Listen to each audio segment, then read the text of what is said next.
Ce que je retiens très rapidement de cela, c'est que cette pandémie a été à l'origine de l'exacerbation de fractures sanitaires, sociales, économiques, numériques, et que loin de nous confiner, cette épidémie a entraîné aussi l'augmentation de la promiscuité, qui a eu un effet bombe sociale sur notre jeunesse, sur notre société. On ne peut pas le nier, parce que justement, peut-être nous avons administré des positions que nous avons importées par mimétisme des fois, mais aussi parce que nous étions tous dans le monde désemparé face à la pandémie. Il fallait faire face. Et nous avons certainement péché par manque de vigilance. Et le politique, l'intellectuel aidant, nous sommes allés souvent et subrepticement dans une sorte de mimétisme qui a entraîné, entre autres, les effets dévastateurs de mars 2021. Donc tout ça nous amène, enfin, c'est une lecture subjective mais personnelle, à utiliser les ingrédients dont vous avez parlé pour vraiment dire stop et recentrer, repenser. Sinon, nous allons vers le mur. Nous voyons que nous avons quand même des solutions à notre portée. L'islam est une ressource fabuleuse avec des solutions en permanence depuis 15 siècles, jamais démenties. Malgré les affrontements de logique, malgré les stéréotypes et les attaques infondées, nous devons assumer notre condition de musulmans, notre condition d'Africains, avec nos réalités, et peut-être vraiment s'attaquer à ce complexe que nous traînons, de ne voir les choses qu'à travers les lunettes des autres. Parce que ce qui transparaît à la lecture, enfin, en écoutant ces éminentes personnalités, c'est que nous avons les ressources, nous avons les solutions intellectuelles, morales, philosophiques, nous avons toutes les solutions. C'est à nous maintenant vraiment de trouver des solutions. Je pense que la pandémie a été un laboratoire duquel nous devons nous inspirer pour trouver des solutions. Nous venons de vivre un drame sanitaire à Louga. Je pense que chaque jour, nous avons des exemples qui nous montrent que ça ne va pas, et pourtant nous avons des solutions. Je ne sais pas si nous avons le temps de tendre le micro à la salle, mais j'aimerais bien quand même... c'est une discussion passionnante que j'aimerais bien qu'on poursuive un peu. Je pense que... Mais je ne suis plus le maître du temps.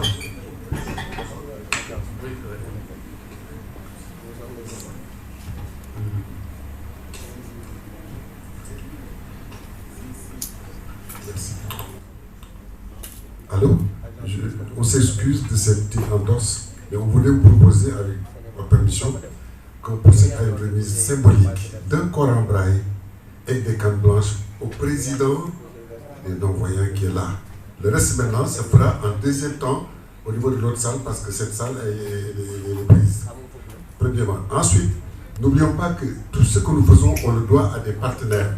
Notre Institut Églantine, tous les Corans que nous avons, les cannes que nous avons, c'est grâce à la participation de nos partenaires étrangers, Paris Églantine.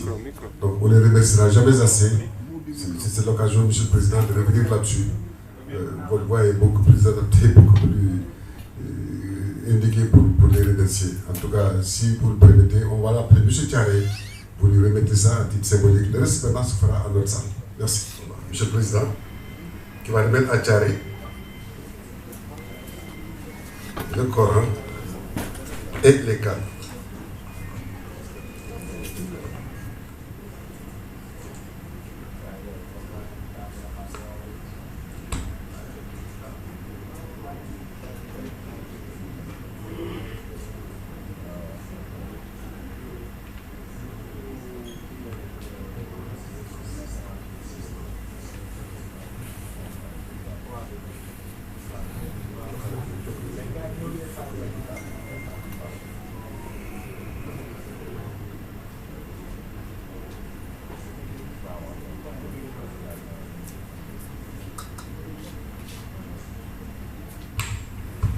Assalamu alaikum. Je voudrais tout d'abord remercier vivement l'Association pour la solidarité islamique, mais également Paris Églantine pour cette marque de distinction, mais également cette confiance renouvelée. Parce que nous sommes, si je ne m'abuse, à la 3e édition. Et en Wolof dañ ne def nañ ko daaw jéeg fekkee daaw def ko daaw fekkee ren kon dañu ñaan fekkee déwén. Donc c'est un moment important pour l'ensemble des personnes handicapées visuelles. Il y a plus de 7 organisations dans la salle, mais comme c'est une remise symbolique, nous aurons l'occasion de parler plus amplement de notre collaboration avec l'Asie et Paris Églantine. Mais d'ores et déjà, dire combien nous sommes satisfaits et nous sommes reconnaissants à l'endroit de ces deux organisations pour tout ce qu'elles sont en train de faire pour les personnes handicapées visuelles. Rappeler très rapidement également que les personnes handicapées visuelles ont émis le souhait d'accéder aussi à l'informatique, aux ordinateurs. Ça, c'est un souhait que beaucoup de membres ont manifesté et je tenais à le dire en attendant la cérémonie. Merci beaucoup à toutes et à tous. Merci Asie, merci Paris Églantine.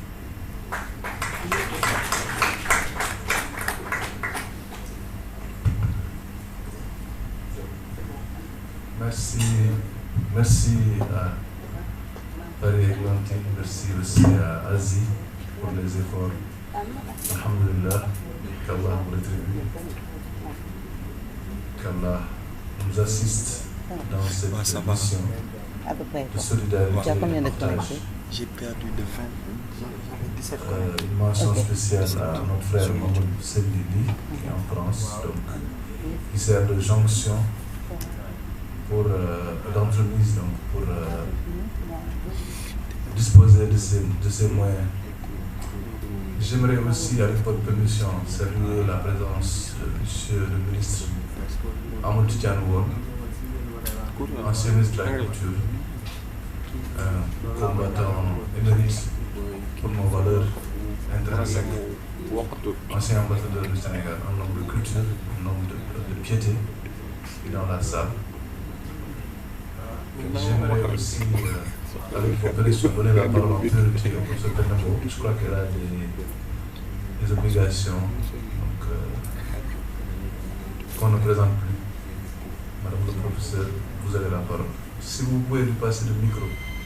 Assalamu alaikum. Vraiment, je suis là parce que je dois au docteur Sénégal.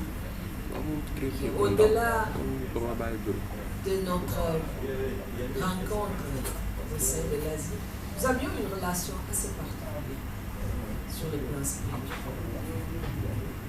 Et c'était un guide aussi. J'ai beaucoup de guides comme ça. Mais lui, c'était un guide.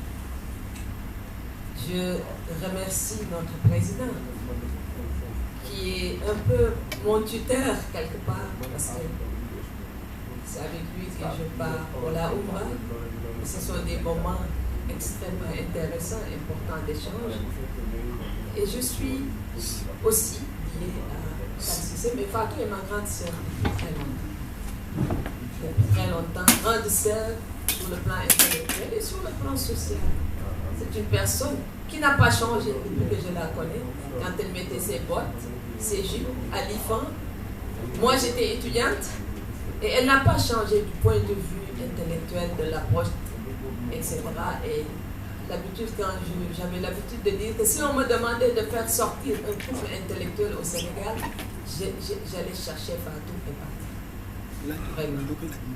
Et j'étais frappée par la teneur vraiment de l'approche de nos deux grands professeurs de médecine, naturellement l'imam Et c'est le lieu aussi de féliciter Mme Koumatouri. Elle m'avait impressionné pendant toute la période par son calme, son approche, son approche surtout didactique. Et merci à toute la famille de Cyril. Quelques mois avant le Covid, j'ai été frappée par une contribution. Je crois que je l'avais lu dans Sud, je ne suis plus très sûre parce que je l'ai cherché après. Dans Sud, ou le quotidien, je ne sais plus tellement. Et il y avait un certain monsieur Lee qui spirituellement était à le voir, une personnalité très, très forte sur ce plan-là. Et il disait dans sa contribution, ce que je vais dire, je le dis avec la permission de Dieu. Et il expliquait dans son article que Dieu avait créé son monde, mais on est arrivé à un moment où l'être humain a détruit ce monde. Et que Dieu était fâché. Et il allait nous envoyer quelque chose pour un rééquilibrage du monde. Et à partir de ce moment-là, on sera confronté à une épidémie, une maladie, je ne sais pas, en tout cas une crise profonde, à telle enseigne que le pèlerinage à la Mecque serait même interdit. Et c'était un article qui m'avait frappé, effectivement. Et quelques mois après, on s'est retrouvé avec le Covid. Et je me disais, peut-être c'est l'événement qu'on attendait et que le monsieur Lila avait prédit. Ensuite, je le dis dans une boutade, mais je ne sais pas pourquoi je le dis. Je dis que le Covid et Poutine, même combat. C'est vrai, c'est le même combat, c'est le prolongement d'un déséquilibre qui est intervenu dans le monde, déséquilibre à la fois sur le plan climatique, déséquilibre dans les relations internationales, déséquilibre, Fatou l'a si bien montré, dans les rapports humains. Et ce déséquilibre, on est à la recherche d'un nouvel équilibre, et c'est ce qui explique toute cette crise qui a commencé certainement bien avant, mais avec le Covid, et qui se prolonge avec cette guerre. On ne sait pas où est-ce que cette guerre va s'arrêter. Nous ne sommes pas encore sortis de la crise. Et c'est vrai que nous devons méditer et réfléchir. Un autre élément qui me fait réfléchir, c'est que lorsque le Covid s'est annoncé, tout le monde a commencé à dire, surtout du côté de l'Occident, oui, en plein l'Afrique, parce qu'il y aura énormément de morts en Afrique, les gens vont disparaître en Afrique. Même l'OMS avait prédit, en tout cas, des jours sombres pour l'Afrique. Cela ne s'est pas passé comme ça, parce qu'au fond, personne n'est le maître de cette affaire. Et je crois que l'imam l'a très bien démontré, et je suis d'accord qu'il faut absolument être. Et jamais on a autant prié que pendant le Covid. Énormément, les gens ont beaucoup prié pendant le Covid. Tout le monde, on s'est retranché dans nos maisons et il y a une activité spirituelle intense. Au moment où c'est ça le paradoxe, on a fermé les églises et les mosquées. Ça aussi, ça fait réfléchir. Ça fait réfléchir. On a fermé à la fois église et mosquée et jamais on a autant prié dans les maisons. Ça veut dire au fond que nous-mêmes, nous avons tous douté pendant cette période. Et cette période de doute doit être mise à profit pour une bonne réflexion dans nos rapports. D'abord, j'ai dit, au fond, on est arrivé à un moment où même, comme l'a si bien dit Fatou, on ne pouvait même plus aller présenter des condoléances. Même plus aller présenter des condoléances. Et la question que je pose au professeur Amadou Gallo Diop, je ne sais pas, la confidentialité, jusqu'où peut aller la confidentialité? Parce que aussi le fait d'en parler, est-ce que ce n'est pas un moyen aussi d'entrer dans la prévention quelque part? Jusqu'où peut-on aller dans la confidentialité, ce qui concerne en tout cas les cas d'épidémie? Et à chaque fois, effectivement, qu'il y a un déséquilibre dans le monde, on le sait depuis l'Antiquité, on a des épidémies, que ce soit la peste, plusieurs fois la peste, ou d'autres épidémies. Et c'est toujours la circulation qui est à la base et à l'origine de ces épidémies. Merci. En tout cas, encore une fois, c'était un panel riche, extrêmement important et utile. Et qui nous permet aussi de faire un peu le bilan de la situation sur le Covid. Merci beaucoup. Merci professeur. Merci beaucoup.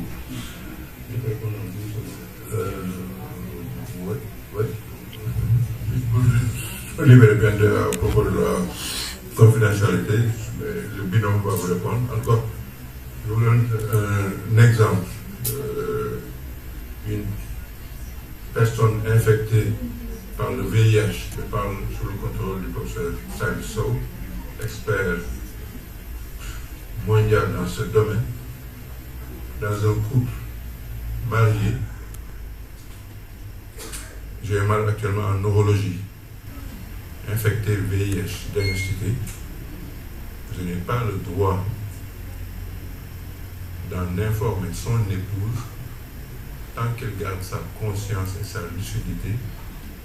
J'ai le devoir de lui expliquer ce qu'il a, d'entrer dans les profondeurs de ces mécanismes-là, et doit m'autoriser à en informer son épouse, à la tester. Ça va jusqu'à ce niveau. À titre personnel, je me suis donné un exemple très personnel. Ça vous donne jusqu'où va la sacralité de la confidentialité. Quand je reçois des patients en consultation qui connaissent mon père et qui me demandent de lui transmettre leurs respectueuses salutations, je n'ai jamais transmis ces respectueuses salutations. Parce qu'aller dire à mon père que M. X te dit bonjour. Ah bon?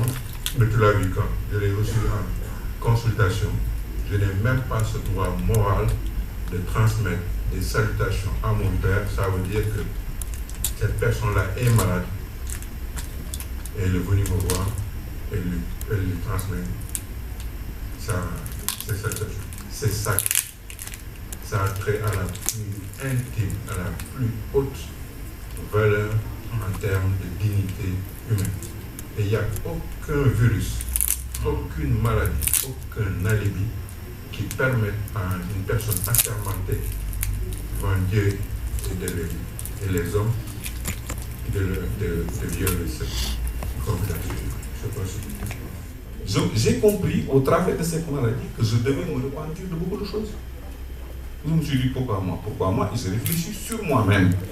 Parce qu'on a toujours tendance à juger les autres, à critiquer les autres.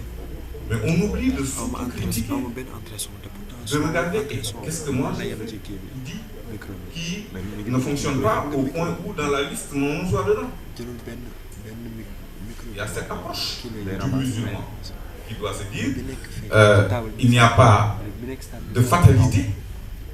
Il y a, comme disait Amélia, des responsabilités désertées. Si je me regarde dans le miroir et je regarde ma vie avec mes voisins, avec mes enfants, avec la société, etc., je trouverai, parce que Dieu est juste, ne serait-ce qu'un point qui fasse que je mérite d'être enfermé un mois dans un hôpital, pour réfléchir. Et au sortir, changer. Il faut changer. Et donc, nous, musulmans, nous savons tous que la Oumma islamique n'a jamais été aussi divisée. Et c'est pour ça qu'elle est faible. Si nous avions un seul jour organisé une prière mondiale du monde islamique, le bon Dieu irait prendre le plus. C'est ma conviction. Man li may wax sama xol laay waxe nañu seetaat suñu bopp Sénégal lépp ngi fi ci xam-xam ci yaw ci yar ci defaru li ñu sonal moo di dañu sàggane Iblis mu dugg ci suñu biir di ñu féewale yaa gën diw kii moo gën diw kii moo gën diw te loolu moo indi problème humanité bi Iblis yàlla daf ko ne sujjóotal leen kii mu ñu maa ko racisme mooy le premier péché originel parce que c'est le premier acte de défiance posé par une créature à l'endroit du créateur. Faites, je ne fais pas. Pourquoi? Je suis supérieur. Donc tout autre acte de racisme procède du même principe et sera sanctionné de manière exemplaire. maa gën diw parce que maa ko gën ndey maa ko gën bàyyi maa ko gën juddu maa ko tué dans la mécréance. Mais on ne le dit pas. Il faut qu'on change nos paradigmes pour vivre comme le prophète sallallahu alayhi wa sallam. Il a pris un esclave noir pour en faire celui dont on crie le nom tous les jours. Il a pris un esclave noir dans un monde esclavagiste. Il a pris toutes les tribus d'Arabes, mu jël ko yëkkati ko ci seen kaw. Waaye nous, qu'est-ce qu'on fait? On ne médite pas ou on ne vit pas l'islam. ñi fi nekk mooy ñii dañ koy dund ñii dañ koy dundal ñii dañ koy dundee malheureusement ñi koy dundee ñoo ëpp doole ñi koy dundee ñoo ëpp doole ñi koy dund sañatuñu wax ñi koy dundal c'est rare yàlla nañu yàlla boole ci ñi koy dundal te loolu waa Asie il faut le dire te suma grand frère Cyril yi su ma ko waxee wax Ali Sow ak Gaye yéen ñëpp seede ngeen ne ñoom dund nañu diine dundal nañu diine ci seen xam-xam ci seen alal parce que li ñuy def yëpp di ko éviter di ko kii c'est pas gratuit et te moo suñu tàyyi donc maa ngi jéggalu ci wax ju bëri mais dama doon jëfe ndigal vraiment maa ngi lay ziar te lui aussi ni ko Penda waxee umra moom laa àndaloon neex na ku am astuut daal rënkal ñëw ci moom pas moom sax ci doomam waaw parce que doomam mooy organiser yi fii umra yu neex fa tabarakallahu ngeen baal ma soxna Fatou. Merci monsieur le ministre. Et on va l'emmener à la Mecque s'il n'a pas 65 ans.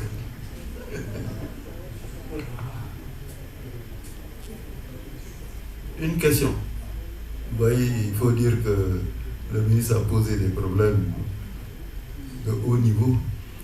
C'est pas très facile. C'est une analyse très critique, un peu sévère. Parce qu'il y a des éléments de contexte, mais tout ce qu'il dit c'est vrai. Seulement il faudra du temps pour arriver à cela. De la patience peut-être. Asta'inu bi sabri wa salati. Inna Allaha ma'a sabirina. Merci monsieur le président. maa ngi jégalu, c'est la presse qui nous avait demandé de venir pour intervenir moo tax ma xawoon na bàyyi tuuti la salle pour defal le point avec la presse. Donc dama koy waxee ci wolof rek dañu gërëm nii ndax li fi am ñu génne ko ci xam-xam yomb la dajale jël seen temps jël seen xam-xam baaxee ko ñi fi toog day loo xam ne li lu jafe am la wala boo koy am na noo koy amee te day dina métti lool. Ils l'ont fait gracieusement ndax dañ am seen jarbaat seen rakk collègue à eux qui leur a demandé ça ñu Fatoumata suñu jarbaat wax dëgg yàlla ñu ngi leen ci gërëm leen sant sama kàddu nag na tuuti bu Ali Sow mooy gën a matee pour gërëm leen man dafa am question bu ma bëgg a laaj rek et qui aujourd'hui ça va être la remontée en face des spécialistes dama koy dégg lu bare est-ce que les vaccins de la première génération AstraZeneca nangam sax ñu fi jiitu sont encore efficaces par rapport à la mutation du Covid. te yow tey am na neneen tudd xamu suba benn tudd ak suba tudd est-ce que les vaccins de la première génération ba léegi mën na vaccin benn ñaar la durée du vaccin beaucoup sont réticents à dire que comme man boo ko jëlee dafa yàgg dañ koy kii est-ce que loolu mën na faj bii donc vraiment c'est vous les sachants comme on a dit tout à l'heure beneen bi dafa am loo bëgg laaj il y a 2 mois de cela dama waroon dem Canada. Alors, mes amis des universités canadiennes m'ont dit, écoute, Babacar, tu peux pas venir. Là, man AstraZeneca la jël naa ci ñaar. Non, il faut prendre Moderna. Bu dul Moderna doo dugg États-Unis doo dugg Canada. Man mun a jël ma ko te mënoo jël jëlaat bi. Donc il faut attendre alors ba mbir mi wàcc ba ñu normaliser ko. Ou alors man Moderna de dëgg xam du ma ne amul waaye bu amee Sénégal bëriwul.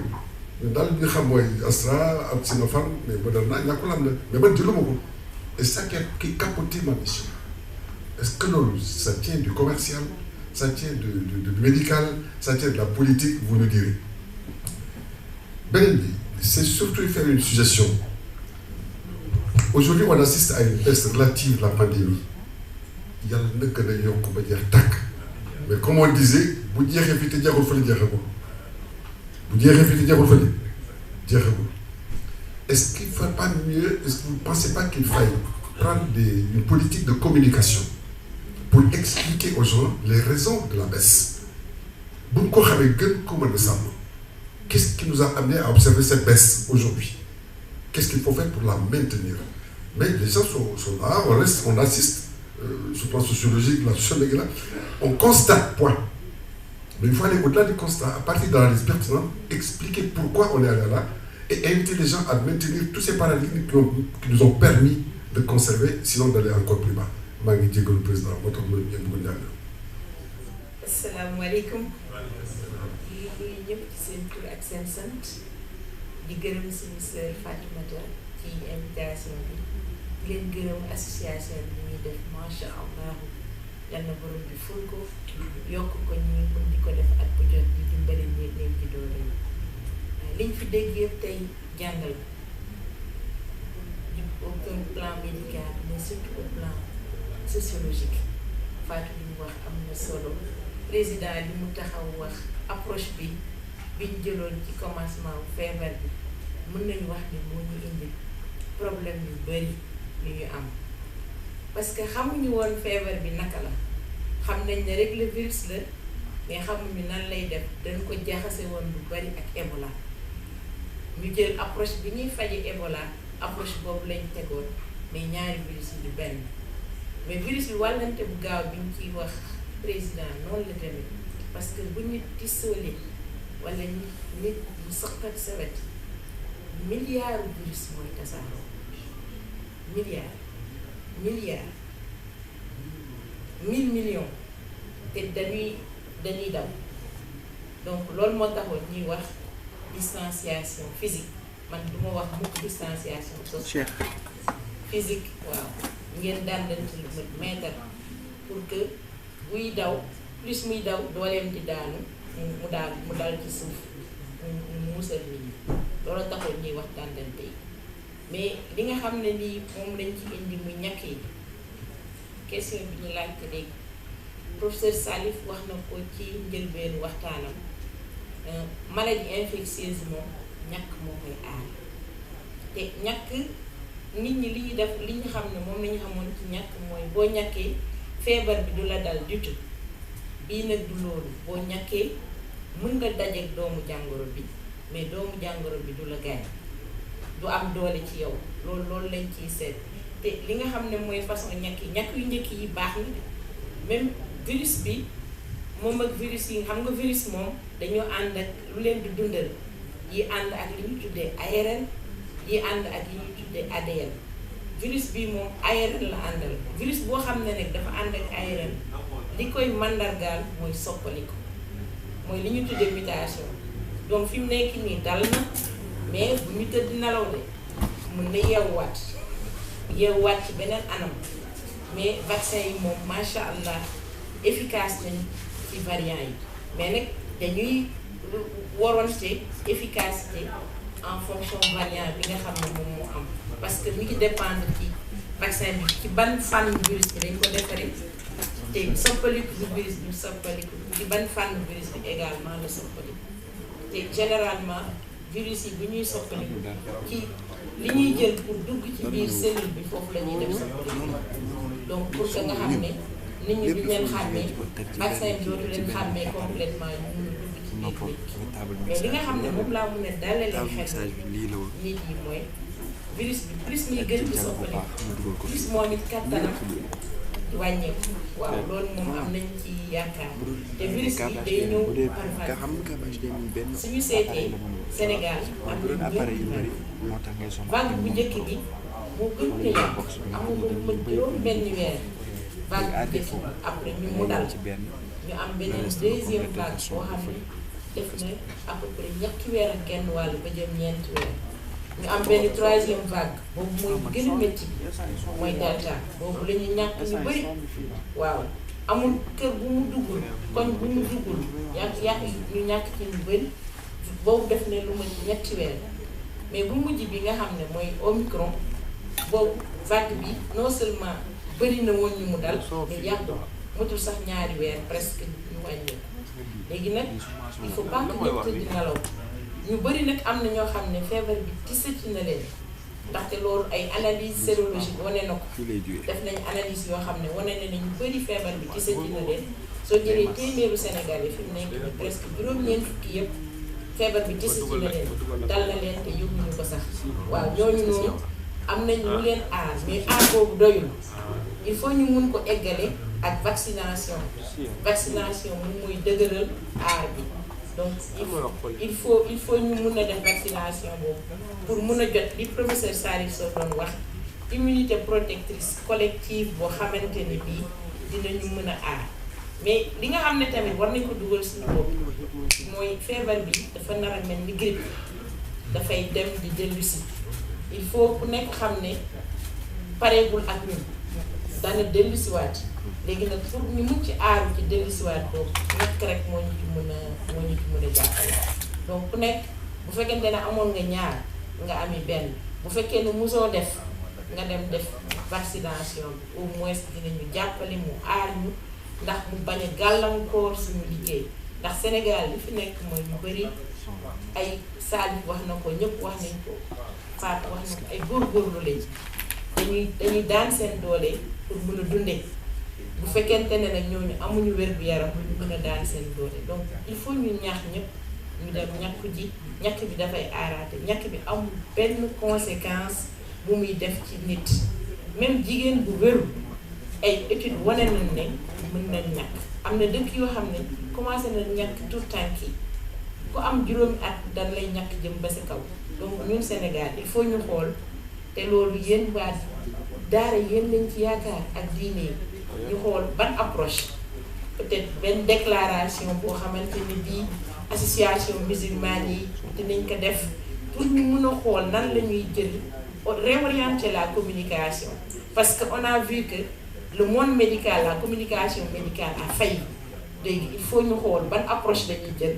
pour mun a def une communication ciblée orientée ba mun a jot population bi yëpp ba nga xam ne li nga xam ne moom lañ ci wóotu muy faj ak fagaru ñu mun ko am ci population bi ñëpp mucc wasalaam maa ngi leen di gërëm di leen di sant.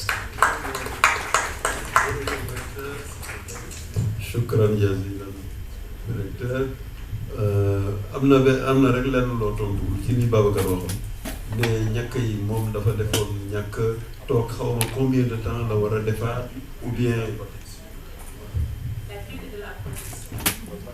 La durée de la protection, elle diffère. On ne maîtrise pas réellement la durée de la protection. Mais le minimum, c'est 6 mois. Et on a vu que chez certaines populations, même au-delà, même à plus d'1 an, le titre d'anticorps est encore un titre protecteur.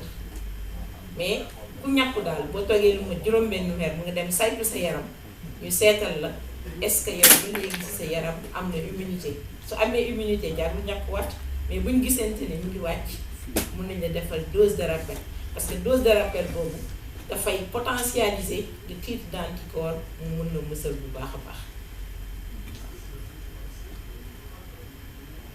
Non, on a fait des études pour montrer que même les vaccins hétérologues marchent très bien.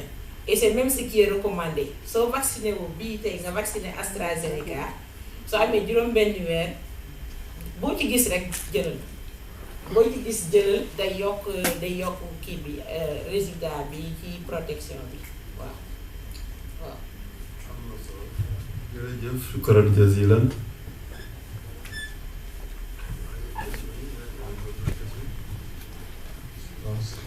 Les médecins ont été interpellés.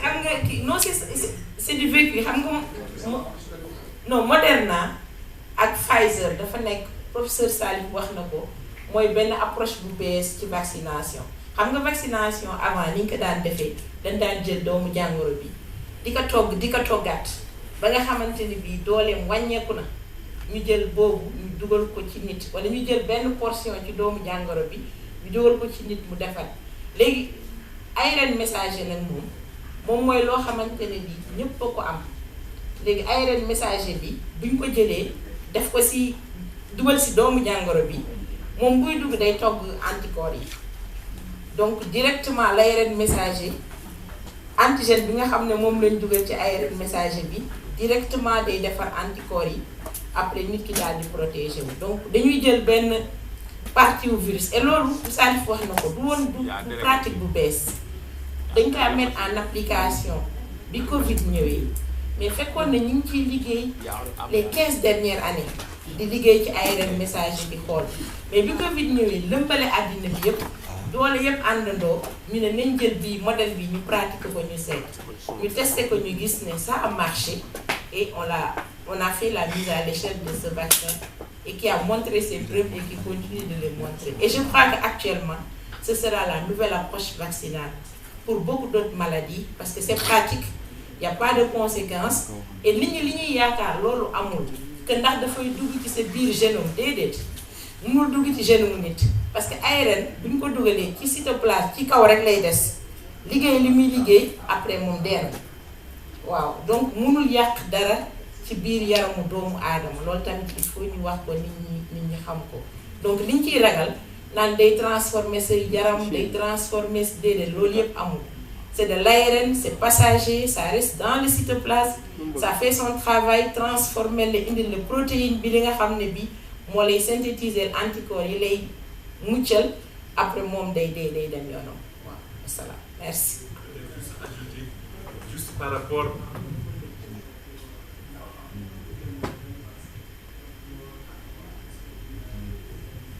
ñu vacciner quoi peut-être oui c'est ça. Merci beaucoup. Peut-être pour répondre de façon beaucoup plus spécifique, l'Amérique du Nord, que ce soit Canada ou aux États-Unis, ils ont pris leur parti pris d'avoir comme vaccin reconnu officiellement chez eux Pfizer et Moderna. Ils n'ont pas reconnu ni AstraZeneca ni Sinopharm dans leur processus de régulation de mise sur le marché. Donc c'est leur souveraineté.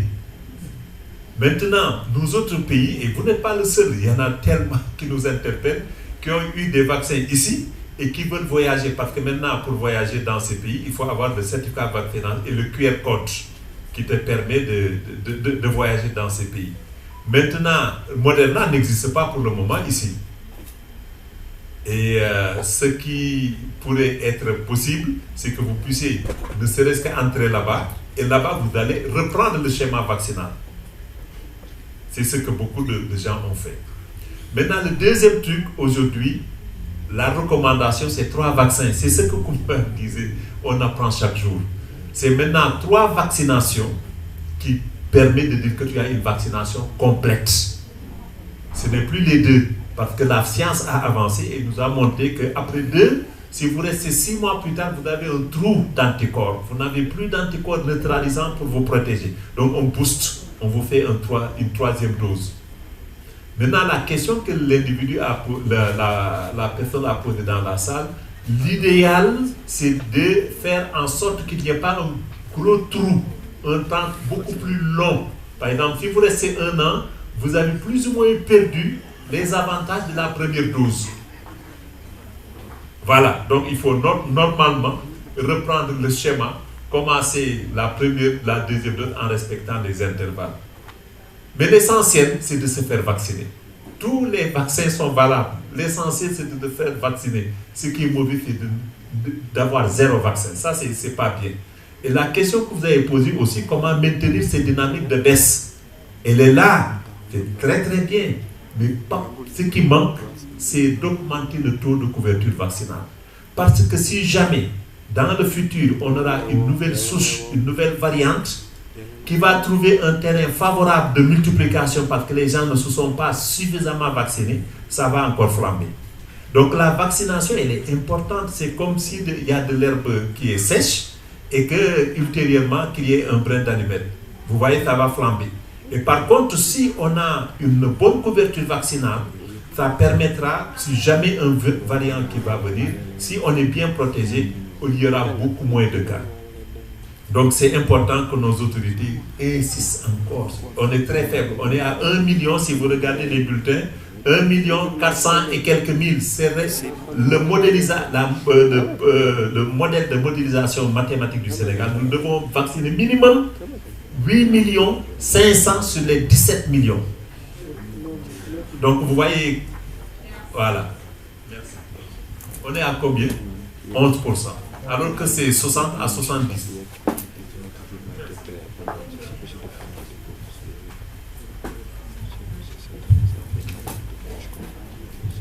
Assalamu alaikum wa rahmatullah. Wa kalimatillahi tammati min sharri ma khalaq.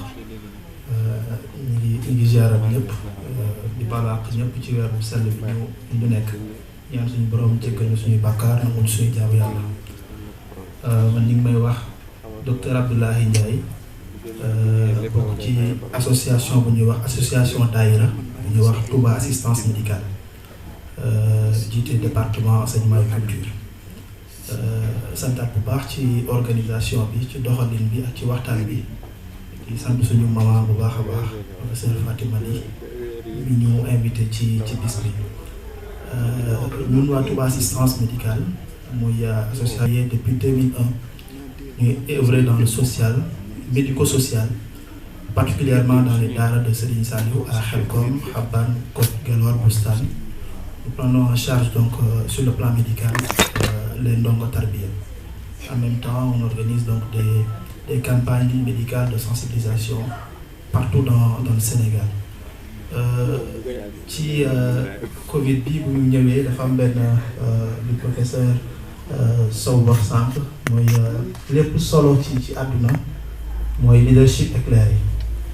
Jàpp naa ne xalaat bi lu mu yaatu borom xam-xam bi lu ñu yëngu lu mënti doon bu ñu amee njiit bu leen teg ci yoon du ñu am résultat et que àdduna noonu lay doxee exemple bi ñu joxe toujours mooy yonent bi sallallahu alayhi wa sallam xam fu mu jëm ak naka la fa war a demee ak fu muy jaar moo taxit lépp yomboon ci moom ñun nag Covid bi mu ñëwee dañu jàpp ne ni ko suñu borom waxee xadis wane ko bi ya Aïcha di laaj yonent bi sallallahu alayhi wa sallam bu mer yi wàccee imam mi ngi koy wax sànq mbugal lay doon ci ñenn ñi waaye bu dee ñu gëm day nekk yërmande ci ñun donc dañu jàpp ne yërmande la bu wàcce mbugal la ci ñenn ñi waaye nañu dellu suñu borom day tàmbalee ci li nga xam nga jëfe ko dellu suñu borom mooy da ngay delluwaat toroxlu ci sa diggante ak sa borom loolu lañu dëkk a jàpp parce que ñun considéré wuñ suñu bopp lu ñuy woowee intellectuel niñ koy woowee ci réew mi considéré wuñ ko suñu bopp dañu considéré suñu bopp ay taalibe un taalibe dafay jëfe ndigal mi ngi tàmbale ci suñu borom jàngal nañu lépp lu ñu war a doxee donc bi Covid ñëwee lu ñu njëkk a def mooy Touba assistance médicale dellu fàttali suñu borom ñu ko seqal ak sensibilisation bu ñu mën a def utiliser moyens yu ñoom yëpp parce qu'on fait donc des quinzaines de renseignements yoo xam ne dañ koy def di fàttali diine ak yu bëri bañ a jàpp ne dañu nekk université ou bien on est des professeurs ou bien lan ak leneen ba fàtte suñu diine ndax lépp lu ñuy jàngale ci médecine mu ngi ci alxuraanu karim boo ci taxawee rek boo xoolee médecine ni mu avancé woon Espagne et tout daanaka musulmans yi ñoo ko gën a yokk ci côté boobu donc côté sensibilisation bi ci lañ gënoon yëngu bi ñu ci jógee ñu xool mbir mi ni muy doxee ñuy gis benn partie boo xam ne nit ñi dañ leen doon fàtte mooy les ndongo des talibés parce que sensibilisation bi ñuy dégg yëpp dañu toog suñu kër dañu def nangam mais toujours duma dégg ñu wax ci talibé yi dañ leen doon fàtte te talibé yi ak ñi ñamul wér bu yaram ñam problème mu xel jàpp naa ne bokkoon nañ ne kon nañ moyen bu faible bi doon tax mbir mi di propagé bu baax te gisuma benn étude boo xam ne appesantir nañ ci point boobu daanaka dañ ko doon fàtte ñun li ñu gënoon xool mais mooy les ndongo les talibé ci dañ gënoon basé wu parce que boo jëlee ci yenn daara yi nit ñi dama duñ fa woon di leen seeti di leen yóbbul ay xéewal yu demee noonu donc ñun ci aspect boobu lañ gënoon basé wu ba pare jàppaat ci lu jëm ci lépp luy moyen ci li nga xam ne ministère waxoon na ko pour ñu wax ci taxaw donc ñu taxoon ci doon ci jëm jàpp bu baax a baax aspect bi ma bëggoon indi nag bëggoon ko fàttali ko sama bopp fàttali ko ñëpp mooy bu ñu fàtte mukk ne ñun ay jullit lañu bu ñu fàtte mukk ne suñu dund ni lay demee xam-xam lañu war a jiital ci lépp référence yi ñu fi wax ci réew mi yépp xam-xam ci lañ leen nawe et que aujourd'hui maa ngi dégg professeur Gallo di ko wax sànq doon naa ko seetaan tamit à la RTS barki démb mu koy fàttali ci éducation parce que ñun suñu problème mooy dañu xaw a complexe suñu déggee tubaab tuuti jàng tubaab tuuti fàtte nañ suñu ay réalité dama koy wax barki démb dama seetlu sama doom bu ñuy mi ngi am 1 an et quelque su ma taalee télé bi damay aaye ñu teg ci son buy chaîne buy teg musique ci lu ma fekkee loo fekkewul nag mënoo ko contrôler j'ai vu que ne heure bu ñu génnee ñuy jàng xasaay dafay jàpp ñaari loxo di def lii bërki démb ma gis ñu génne musique muy tëb ma ne bu ma fi nekkul teg nañ musique ñu ne ma noo ko xamee ma ne dama xam ne 1 an et quelque la am musuma gis ñu génne musique mu yëngal tànkam te bu ñu génnee xasaayit wala alxuraan mu jàpp loxoom di jàng mel ne kuy jàng te xamul dara donc bu yëngalee tànkam rek am na lu fi jaar donc éducation boobu ñu bàyyi ci xel ñun ñëpp te xam ne loolu lañu suñu borom di xaar ñu ngi jéggalu bu baax ci kàddu yi salaamaaleykum wa rahmatullah. xale bi nag bàyyi ko mu yëngal tànk ba ñu kanam. Sabian. Merci, je pense que nous sommes pris un peu par le temps. On va peut-être juste conclure avant de remettre le micro à Monsieur le Président. Remercier toute l'assistance et surtout les présentateurs pour leur brillante présentation qui nous ont permis de revenir à l'essentiel dans notre démarche en tant qu'être humain. D'abord, être conscient qu'il n'y a pas de monde sans épreuve et que l'épreuve est consubstantielle de la marche de l'humanité et que nous avons des leçons de par l'histoire sur comment faire face. Mais dans tous les cas, de mettre en avant les principes fondateurs que sont le bon comportement dans tout ce que nous faisons. D'abord, avoir confiance en la science, aller la chercher et respecter ceux qui la détiennent. Respecter aussi l'effort fait par les uns et les autres pour sortir de l'épreuve. Et en même temps, utiliser toutes les ressources complémentaires nécessaires, qui sont peut-être même des fois primordiales, parmi lesquelles les ressources spirituelles. Et nous avons vu à travers cette Covid que peut-être dans la démarche il y a eu un manque dans ce sens. Le spirituel, on a vu même des mosquées fermées, on a vu beaucoup de... Peut-être que aussi le spirituel n'a pas été mis à contribution comme il faut. Mais en tout cas, ce qui apparaît dans les discussions, c'est que nous avons en nous-mêmes toutes les ressources nécessaires pour faire face à ces défis. Donc à nous maintenant, de notre génération, de ceux qui sont ici, de ceux de notre société, des hommes politiques, des entre guillemets intellectuels, d'avoir l'humilité et le courage nécessaire pour faire face à ces défis et pour juguler une pandémie comme la Covid. Nous sommes dans le mois de Ramadan, c'est un mois de régénérescence des traits de caractère, du comportement à travers la spiritualité. C'est le mois du Coran où, d'après les éminents spécialistes, nous avons les solutions à ces genres de... Retournons donc au Coran, retournons aux préceptes de l'islam et à la démarche du prophète sallallahu alayhi wa sallam et de ceux qui l'ont suivi pour avoir les solutions. C'est une conviction, je pense, qui est largement partagée dans la salle. Et nous remercions donc l'organisation Action de Solidarité Islamique de nous avoir permis de revisiter le concept à travers donc cette pandémie qui nous a tous éprouvés. Nous prions Allah subhanahu wa ta'ala de nous gratifier encore longtemps des avantages et des bienfaits de la religion musulmane et du Ramadan, de donner longue vie aussi à l'Asie et beaucoup de pêche pour continuer ces actions de solidarité, d'éveil des consciences, de combat culturel, spirituel. Hada wa salamu alaykum wa rahmatullahi wa barakatuh. Monsieur le Président.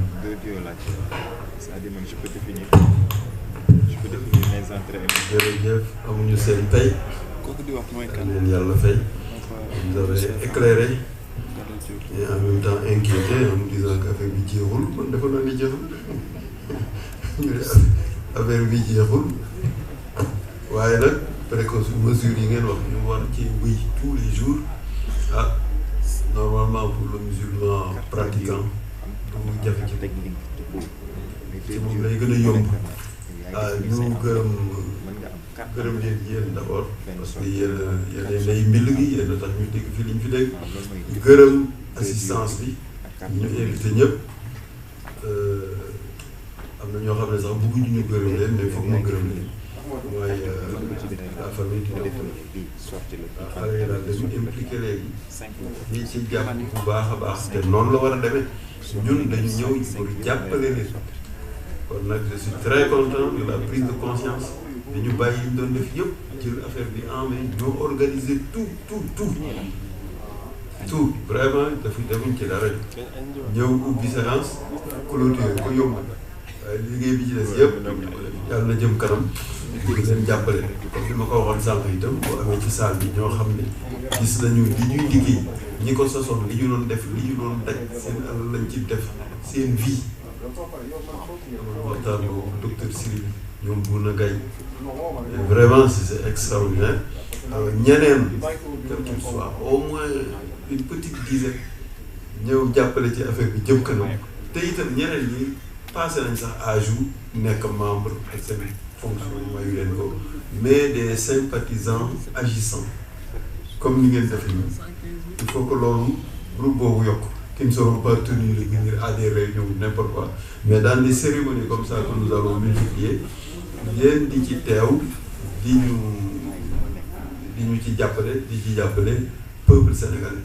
léegi j'ai vraiment du courage pour qu'on reprenne les caravanes médicales qu'on avait un peu délaissées. On se disait que docteur Siré rek moo mën a organiser ko léegi nag il faut am nañ courage pour dellu si waat kon nag gërëm nañu ñëpp ak Fatou Sow l'expérience la cérémonie m'a permis de me retrouver alors qu'on était ensemble depuis 57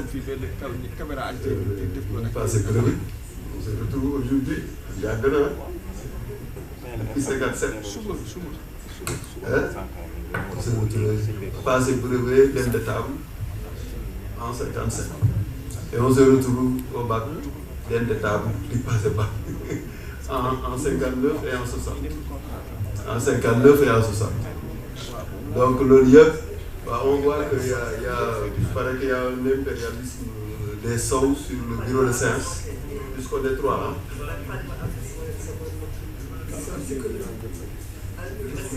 Oui, on s'est retrouvé. Kon nag ñu lever la séance ñaan yeneen i organisation yu mel nii am waaw après dañu war a jaar fële pour remettre les cadeaux. Donc pour conférence bi la séance est levée mais ni ñu koy levée foog ñu tëjee ko benn Faatiha salaatu Iyyaaka na'budu wa iyyaaka nasta'iin ihdinas siraatal mustaqiim siraatal laziina an'amta alayhim ghayril maghduubi alayhim wa lad-daalliin Allahumma salli ala sayyidina Muhammadin al-faatihi limaa ughliqa wal khaatimi limaa sabaqa naasiril haqqi bil haqqi wal haadi ilaa siraatikal mustaqiim وعلى آله حق قدره ومقداره العظيم سبحان ربك رب العزة عما يصفون والسلام على المرسلين والحمد لله رب العالمين. شكرا جزيلا.